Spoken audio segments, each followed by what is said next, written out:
Stage Pass, Institute of Gaming. For more details, contact 7093965965965.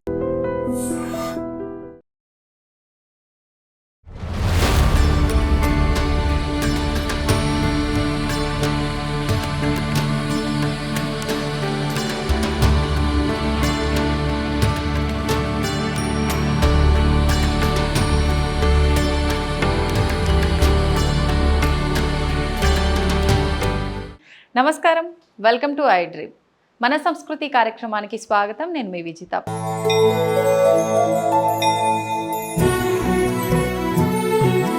ప్రస్తుతం నేనున్నాను హైదరాబాద్లోని సరూర్ నగర్ మండలం, రంగారెడ్డి జిల్లా, ఫణిగిరి కాలనీ, చైతన్యపురి ప్రాంతంలో వెలసి ఉన్నటువంటి శ్రీ లక్ష్మీ నరసింహస్వామి ఆలయం దగ్గర.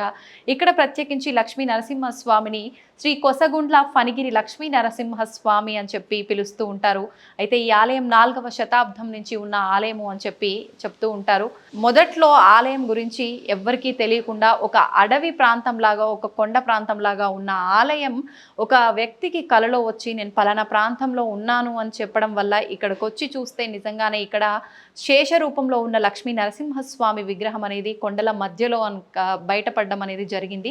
ఇక్కడ ఒక లక్ష్మీ నరసింహస్వామి ఆలయమే కాదండి, స్వయంభుగా వెలిసిన హనుమంతుడి ఆలయం, దాంతోపాటు సుబ్రహ్మణ్య స్వామి ఆలయం, వెంకటేశ్వరుడి ఆలయం, లక్ష్మీ అమ్మవారు, ఇవన్నీ కూడా ఇక్కడ ఉండటం విశేషం. అయితే ఏంటి ఆలయ చరిత్ర, ఏంటి ఆలయ విశిష్టత ఏంటో మనం వెళ్ళి కనుక్కునే ప్రయత్నం చేద్దాం. పదండి నాతో పాటు.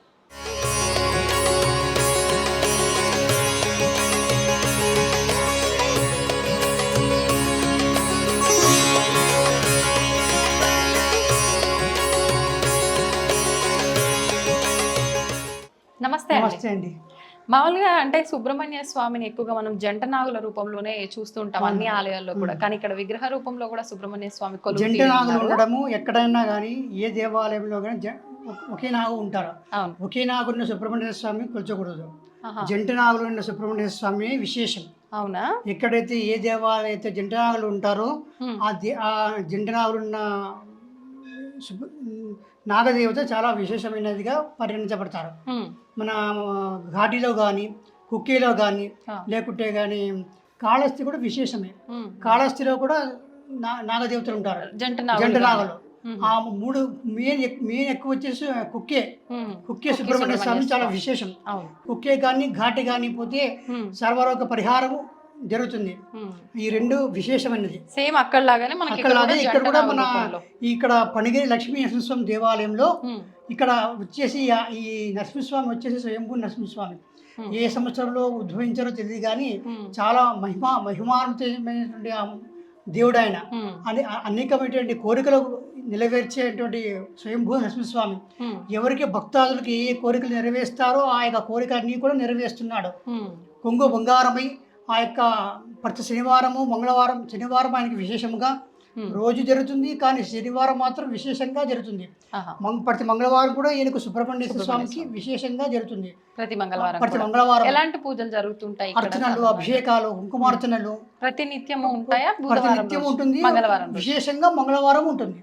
మంగళవారము ఎవరైనా భక్తాదులు వచ్చి మహాన్యాసపూర్వకం జరిపిస్తే కూడా జరుపుతాం. వాళ్ళకి ఏ విధంగా జరపమన్నా కూడా జరిపిస్తాం. వాళ్ళ కోరికలు ఏ విధంగా నెరవేరుస్తారో ఆ భగవంతునికి ఆశీర్వాదం ఆ విధంగా. మామూలుగా సాధారణంగా ఎవరైనా వివాహం ఆలస్యం అయితే, ఆలస్యం ఉంటే కదా, ఇక్కడ ఎలాంటి పూజలు జరుగుతాయి సంబంధించి? ఇక్కడ అట్లాంటివి ఏమి ఉండవమ్మా, సంతానం అట్లాంటివి ఉండదు. లగ్నాన్ని బట్టి, ఆ లగ్నంలో దోషాన్ని బట్టి, గ్రహాల అనుకూలతను బట్టి ఏమైనా దోషం ఉంటే దోష పరిహారానికై నక్షత్ర గ్రహశాంతులు, హోమాలు జరిపిస్తాం. ఆ హోమశాంతులు జరిపించి తర్వాత స్వామికి అభిషేకము, అర్చనలు జరిపిస్తాం. అంతే. నమస్తే అండి. సంతోషం అమ్మ.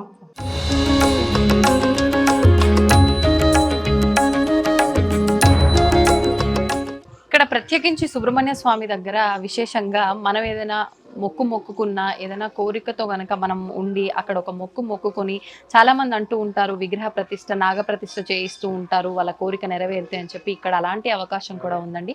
మనం ఏదైనా మనసులో కోరిక తలుచుకొని ఆ కోరిక నెరవేరిన అనంతరం ఇక్కడ నాగ ప్రతిష్ఠ కూడా చేయించుకునే అవకాశం కూడా ఉంది. ఇప్పుడు సుబ్రహ్మణ్య స్వామి ఆలయంలోంచి మనం బయటికి రాగానే కిందికి వెళ్తున్న మార్గంలోని ప్రసన్నాంజనేయ స్వామి ఆలయం కూడా ఉంది. ఇప్పుడు స్వామివారిని కూడా దర్శించుకుందాం రండి.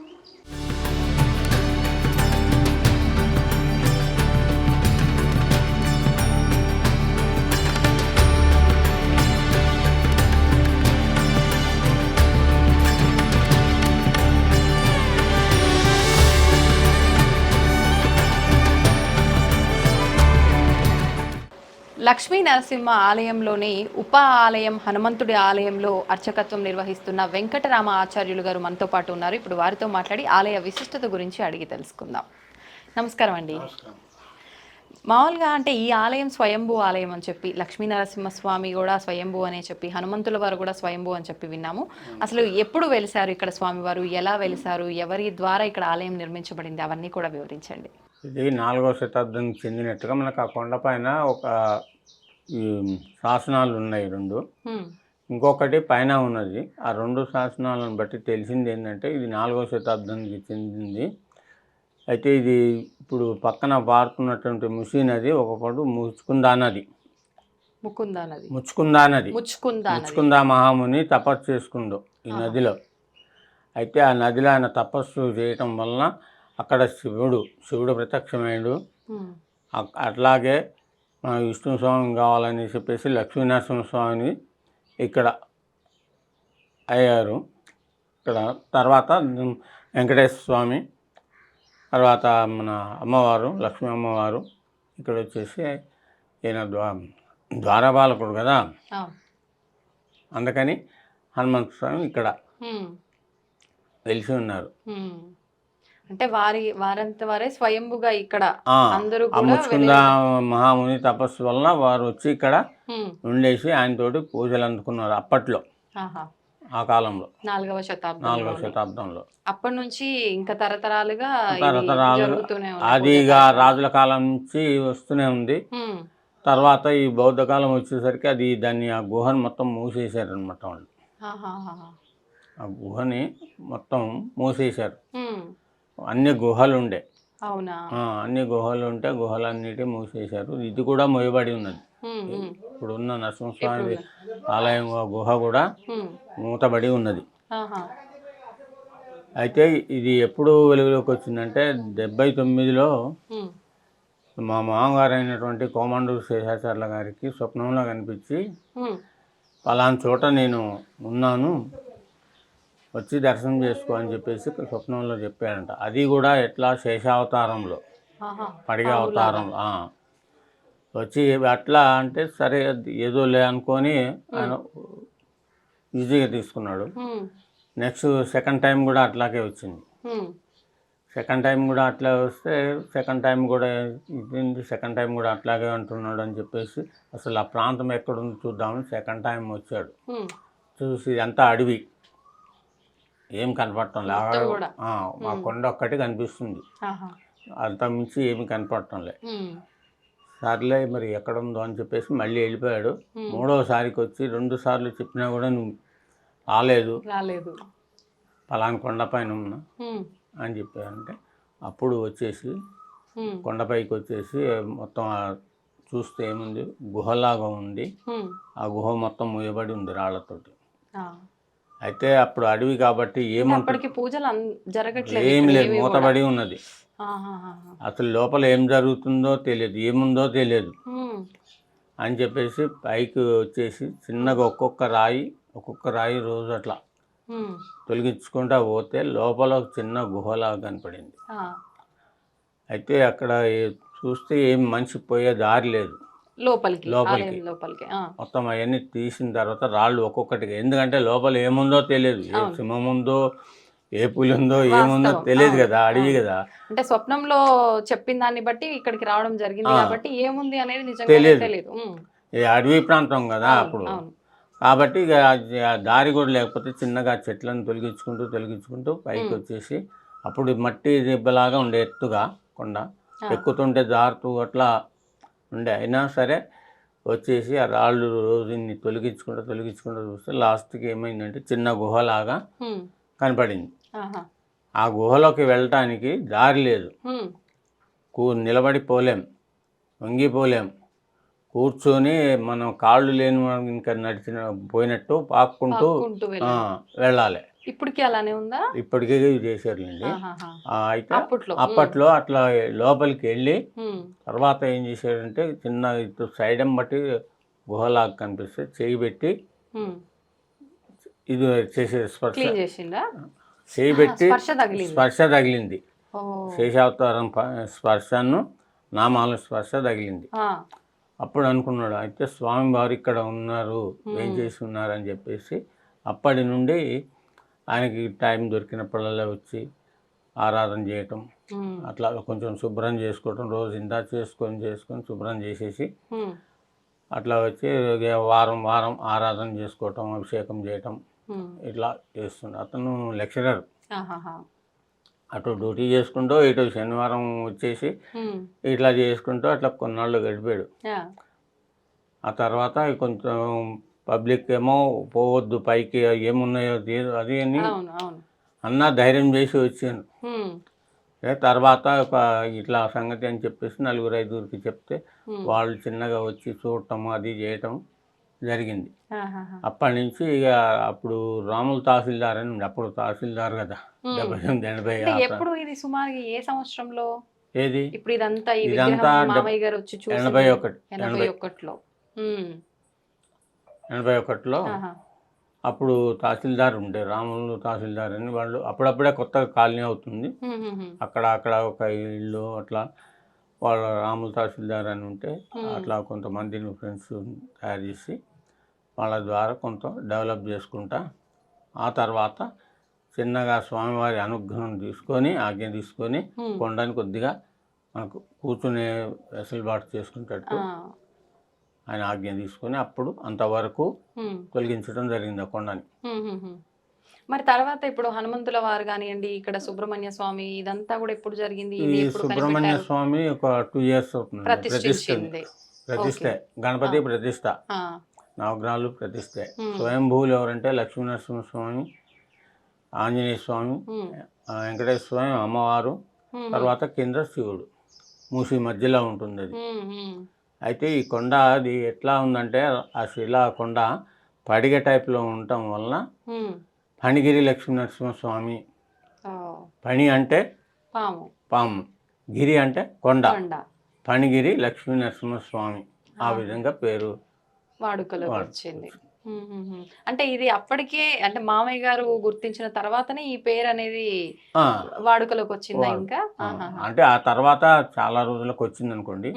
అప్పుడు నరసింహస్వామి గుట్ట అంటుండే, చైతన్యపురి నరసింహస్వామి గుట్ట అంటుండే. అట్లా కాలక్రమేణా అట్లా బాగుండదు అని చెప్పేసి అసలు శాసనం ప్రకారం మనకి శిల ఎలా ఉంది అనేది పరిశీలించి అది పడిగే టైప్లో ఉంది కాబట్టి ఫణి అంటే పాము, గిరి అంటే కొండ, ఫణిగిరి లక్ష్మీనరసింహస్వామిగా అభివృద్ధి అయింది. మామూలుగా అంటే ఎటువంటి కోరికలతో ఎక్కువగా భక్తులు వస్తుంటారు? నేను విన్నది ఏంటంటే మనము యాదాద్రి లక్ష్మీ నరసింహస్వామి ఆలయంలో గనక మనం వెళ్ళి దర్శించుకుంటే ఎంత మనకు అనుగ్రహం ఉంటుందో స్వామివారిది, అక్కడికి వెళ్ళలేని వాళ్ళు ఇక్కడికి వచ్చినా అంతే అనుగ్రహం ఉంటుంది అని చెప్పి, ఇది వాస్తవం అండి? తప్పకుండా అవుతుందండి. సంతానం లేని వాళ్ళు ముడుపులు కడతారు, తర్వాత మ్యారేజ్ కాని వాళ్ళు వచ్చి కడతారు, వాళ్ళకి ఏమన్నా బాధలున్నా ముడుపు కట్టుకుంటారు. అలాగా వాళ్ళు అందుకనే ఇంత డెవలప్ అవుతూ వస్తుంది స్వామి. ఓకే, అంటే ఇందాక నేను మెట్లకు బొట్లు పెట్టడం అది కూడా చూసా, అది కూడా ఇక్కడ ఒక మొక్కేనా? అది కూడా మొక్కే. ఎటువంటి వారు అలాంటి మొక్కు మొక్కుతారు మామూలుగా ఇక్కడ ప్రత్యేకించి, ఎటువంటి కోరికతో ఉన్న వాళ్ళు? అంటే వాళ్ళ ఎవరికన్నా వాళ్ళ ఇంట్లో వాళ్ళకి మ్యారేజ్ కొరకు, స్టడీ కొరకు, ఇలాంటి జాబ్ పర్పస్కో అలా ఓకే. వాళ్ళకి ఏదైతే బాధ ఉందో ఆ బాధ చెప్పుకొని స్వామి ఈ బాధ తీరితే నీ కొండకు వచ్చి మెట్లకు పూజ చేసుకుంటా, లేకపోతే నీకు ముడుపు కడతా, ఇట్లా వాళ్ళ తోచింది వాళ్ళు కోరుకుంటారు. మామూలుగా అంటే ఎంతమంది వస్తుంటారు మామూలుగా భక్తులు సుమారుగా నిత్యము? నిత్యము అంటే ఒక 50 నుంచి 60. విశేషమైన రోజుల్లో ఎక్కువగా వస్తుంటారు. ఇక శనివారం నాడు, ఏకాదశి ఇలాంటి పర్వదినాల్లో మాత్రం 100 అట్లా వస్తారు. కళ్యాణం అప్పుడు మాత్రం ఒక 700-800 మెంబర్స్, 1000 వరకు కూడా వస్తారు. విశేషమైన రోజుల్లో కళ్యాణం నరసింహ జయంతి ఉంటుంది 2 days. అప్పుడు ప్రత్యేకమైన అభిషేకాలు, అర్చనలు జరుగుతుంటాయా? కళ్యాణం అవుతుంది, హోమం అవుతుంది, సుదర్శన హోమం, తర్వాత స్వామివారి ఊరేగింపు ఉంటుంది జయంతి రోజు, కళ్యాణం నెక్స్ట్ డే కళ్యాణం అవుతుంది. ఓకే, ధన్యవాదాలండి, చాలా చక్కగా వివరించారు ఆలయ విశిష్టత గురించి. నమస్తే.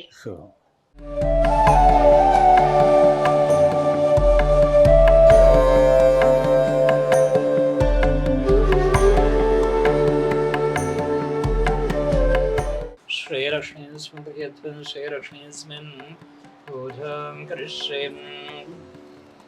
ॐ केशवाय नमः नारायणाय नमः नारायणाय नमः गोधारं विष्णुं सोत्वनं त्रिविक्रमण्यं ॐ वामनाय नमः श्रद्धराय नमः विष्णुनाय नमः पद्मनाभराय नमः आदरणं ॐ संकर्षणाय नमः श्रोत्रनारसकरणं ॐ चित्तानां श्रीकृष्णं आसुखाय नमः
దర్శనం అయితే చాలా చక్కగా జరిగిందండి. అయితే నిజంగా అసలు కొండల మధ్యలో లక్ష్మీ నరసింహస్వామి నిజంగా చాలా కళ్ళకి కనుల విందుగా అనిపిస్తున్నారు.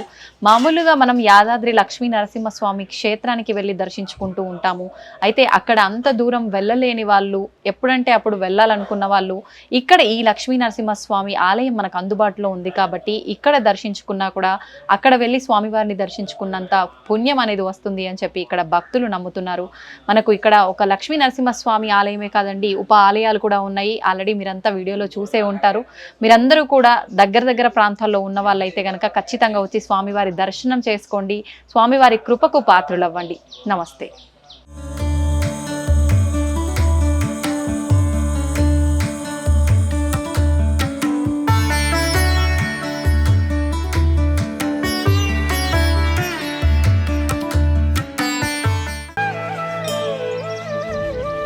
తవ్వండి, తవ్వుతూనే శివలింగం.